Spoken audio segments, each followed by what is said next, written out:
Welcome to episode 302 of the Ski Podcast, and thanks for joining us for our latest Winter Olympics special. I'm your host, Iain Martin, and I am joined again today by Olympian and former Team GB ski across athlete, Emily Sarsfield.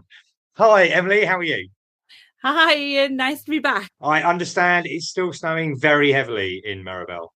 Yeah, the Free Valleys are getting a lot of snow right now, which is great, but also chaotic at the moment with the mass amount of French holidaymakers and British holidaymakers in town all at once. At least there is snow coming down. That is really important. I mean, sadly, it's evidently a pretty dangerous time to be skiing. And, you definitely need to be safe out there if you are out there and listening to this podcast. Now, yesterday, we were able to speak about a medal for Team GB in the team snowboard cross. And we had high hopes we might see another from Kirsty Muir in the Ski Big Air. Sadly, that wasn't the case. Did you watch it, Emily? I did. It was so sad, wasn't it? But also, I was super proud of her. She kind of makes you feel like you're her big sister, no matter who it is. She's just like, you could see that she had so much good energy, and she was out there. She was pulling out of all her tricks and stuff. And it was just that final run. Obviously, she didn't quite pull it out. I mean, she was in silver medal position going into the last jump. Then Eileen Gu kind of went back to form. Unusually, she'd put down a bad run. And then the Italian Tabanelli scored a massive 94. So if I understand it correctly, Kirsty knew she then needed to pull off a really great trick to be able to get back up into the medals. Now, I don't fully understand this, but this one expert said, I read this earlier, they said the judges have ranges for tricks. She was already maxed out on the available score for trick A. And while her score for trick B was high, it wasn't that clean a jump. So she had scope to increase. And that trick is scored in the 96, 97 range before. And on run 3, she tried to add in a new grab, which I understand was a blunt grab, that had she landed it, it would have asked serious questions of the judges. So, she really went, I did record an episode with Ed Lee about how the judges do their scoring. And I have it in mind to do one after all of these, actually interview one of the judges and find out a little bit more about it. But that's how I understand it, why she went for that particularly complex run on the third. Because it's quite funny, isn't it? Because, obviously Tim and Ed, experts in the area, but also James Webb and Woodsy, who were doing it on TNT. They've recent athletes, like obviously Woodsy was pretty much one of the best in the world. And they were also kind of like commenting on why a particular athlete didn't go and try and bet up trick A, but went for trick B. And as someone who doesn't really understand it, I was a bit like, I'm not really sure. And then obviously Kirsty went and did the same thing. So that explains it really quite well, Iain. So thank you for that. But I think well, that's good. We try to be helpful on the Ski Podcast, even to our presenters. Well, Kirsty is only 21. She's already been to 2 Olympics. I'm sure she'll be back for another one. Listener, if you'd like to know more about Kirsty and her recovery from injury, I'll put a link in the show notes to my interview with her from the start of this season. Now, I know so many of the athletes have their families with them. Most of them will be based in the Olympic Village. It's slightly different at these Olympics. But Emily, you went to the Pyeongchang Olympics, and the stories we all read about the Olympic Village is about the number of condoms they provide athletes. So putting this diplomatically, based on your observations, are they all needed? I wouldn't know, Iain, but they do hand out a lot of condoms. You're right. In the dinner hall on the way in. Really bizarre. But no, I think the Olympic Village actually really, first and foremost, everyone's there to compete and like perform as athletes. And I think the village basically kind of like it's almost, I don't know, I'm going to call it a jail, just because you have to be accredited in. You've got to go through security to get in. If you don't have your accreditation, you can't move around, so basically this lanyard you see on all the athletes, that is kind of the one thing you put on your pants in the morning and you put on your lanyard. You don't forget those. And literally everything's laid on for you. There's Coca-Cola or whatever, machines everywhere. There's food halls. You can have anything you want. There might be a McDonald's and stuff. So yeah, there's absolutely anything and everything. And Team G do make a most amazing setup to kind of make this little lounge for you, to make it feel like home from home as much as possible. I was a games maker at the 2012 Olympics, and I had a certain accreditation because one of my jobs was driving athletes to and fro. So I managed to get into the Olympic village, and I just tested that accreditation just to try and see where I could walk into and where I couldn't walk into. And I managed to get myself a free Powerade bottle, but I couldn't get into the dining hall and see if Usain Bolt was having McDonald's or anything like that. So there are freebies for the athletes, aren't there? Yeah, no, totally. And there's one of the biggest things actually is this whole pin trading thing. And I think when you look at kind of athletes' Instagrams, you kind of see them go #pin trading, but this is massive.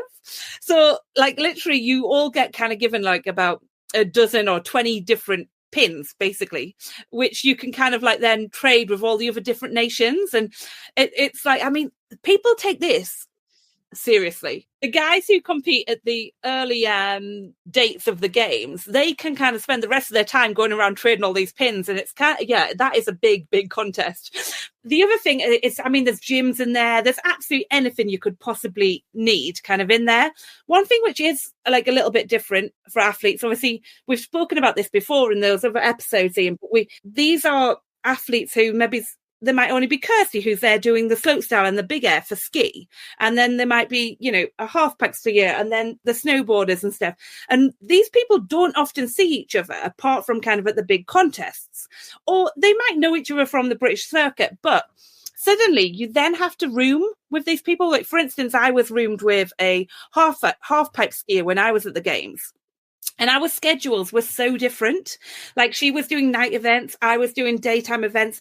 Her event was really early in the game, so it finished, so then she was kind of ready to kind of like go party and really enjoy the atmosphere, whereas I was trying to get into the zone. It was a really kind of like different to try and, I mean, they do absolutely everything to kind of try and match everyone up, but that's another thing you've got to adapt to as an athlete. You're suddenly put in a shared room and potentially a double bed with someone you've never met before. So it's very unique. But what's different about these games is it's not all in one place. It's obviously spread out between Cortina, Bormio, Livigno, and what have you. So there's not specific kind of like these enclosed bubble of many, many like apartment blocks like you saw in London 2012 or like I had in Pyeongchang. It's more hotel bases. So I wonder how that is for the athletes. Yeah, it's certainly going to be a different experience for them with the events across several different destinations. You mentioned Bormio just then. We mentioned the men's slalom yesterday. Our focus was on Dave riding. It's worth mentioning the Norwegian Atle Lie McGrath. The Norwegian was lying in first place at the end of the first run. He was so upset when he straddled on the second run with a gold medal in his grasp. He flung his ski poles over the barriers and then stormed off halfway down the course and sat with his head in his hands on the edge of the forest.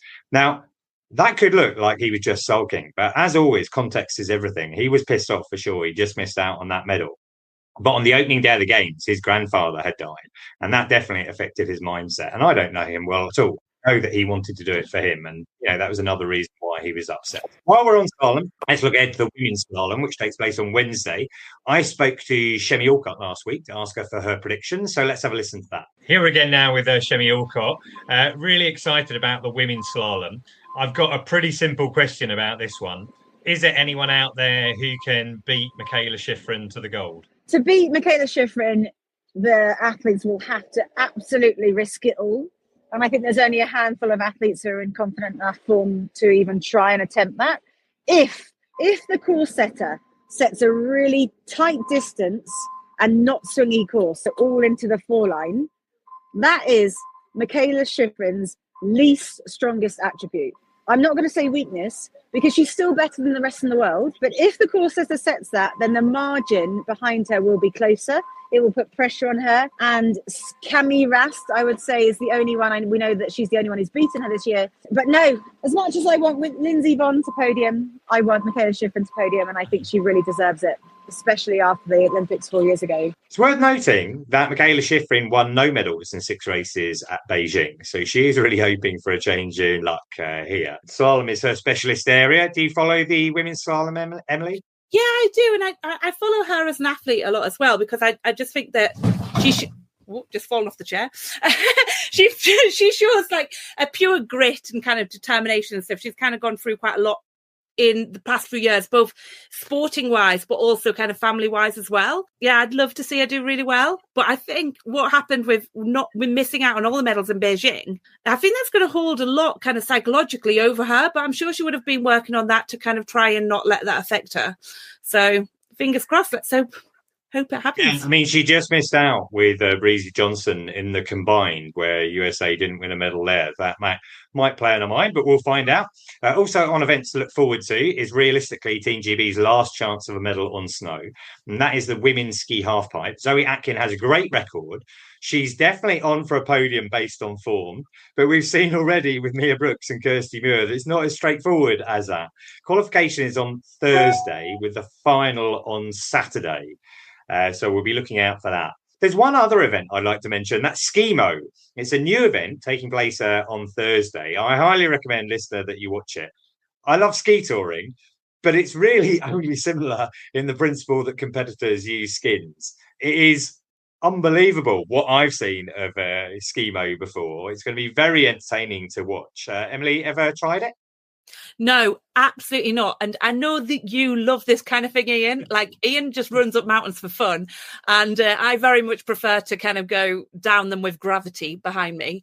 But no, I was with Iain Innes, who's kind of the UK rep. I was with him the other week in Italy. Like you say, SkiMo is kind of a test event for the event. And they've made this like almost a sprint type thing. And they've only allowed 20 athletes in the world to go. So he's just missed outside of that because basically he was explaining to me that essentially it's like the creme de la creme and that's it, because he's doing really, really well in it as well, because he's really new to it. Amazing alpine skier, but he'll be commentating on it for TNT. That's really interesting. I interviewed Iain last year. I'll put a link in the show notes to that. It's evident that he is a very fit man, and if you watch a SkiMo listener, you will realise they all are. You know, they work super hard. I wanted to mention someone else who leaves nothing out there. Andrew Musgrave represents Team GB in cross country. I've interviewed him before as well. I'll put a link in the show notes. He bagged his best ever Olympic result with 6th in the 10K interval start freestyle. But what impressed me more, and I think this tells you all you need to know about Muzzy, is he had to pause his interview with BBC Sport to vomit, put in so much effort into it. Do you know him at all? One of our first training camps in 2005 was together. So we did this cross-sport training camp out in Innsbruck. And obviously Muzzy will excel at very different things to what I excel out again, because he likes running up mountains. Phenomenal athlete, but obviously like always just super chirpy. And he like when you look at some of the things on social media and the internet on their training, because they put a few little snippets on there, like what they push their bodies through is absolutely phenomenal. He is one hell of an athlete, Iain. Yeah, absolutely. Well, he'll be competing tomorrow morning on Wednesday. As you know, I like doing lots of running and things like that. Some listeners will know what VO2 means. And if you look at VO2 max results, typically you find that cross-country skiers have the highest VO2 max scores out of anyone. Right. We will be back on Friday to discuss the women's ski cross, which Emily will be commentating on for TNT and Discovery Plus. Plus, we'll reflect on those SkiMo events and how half-pipe qualification went for Zoe Atkin. So, listener, if you've enjoyed this episode, I'd love to know. You can leave a comment on Spotify, Instagram, or Facebook. Our handle is @theski_podcast, or drop me an email to skipodcast@gmail.com. You can also follow us on WhatsApp for exclusive material released ahead of each podcast. And if you're booking ski hire this winter, don't forget you can get an additional discount if you use a code SkiPodcast when you book at insportrent.com. There's a link in the show notes for that. Right, for now, I'd like to thank Emily for joining me again. Thank you, Emily. See you later, Iain. Thank you. Well, I'll be hearing your voice in the commentary before we meet up. You'll all have to tune in to TNT so you can hear all the commentary. Pretty much the best sport, if I'm a little bit biased, Iain, in the Olympic Games. That's brilliant. Thank you, Emily. And finally, listener, thank you for joining us wherever in the world you're listening right now. And until next time, goodbye.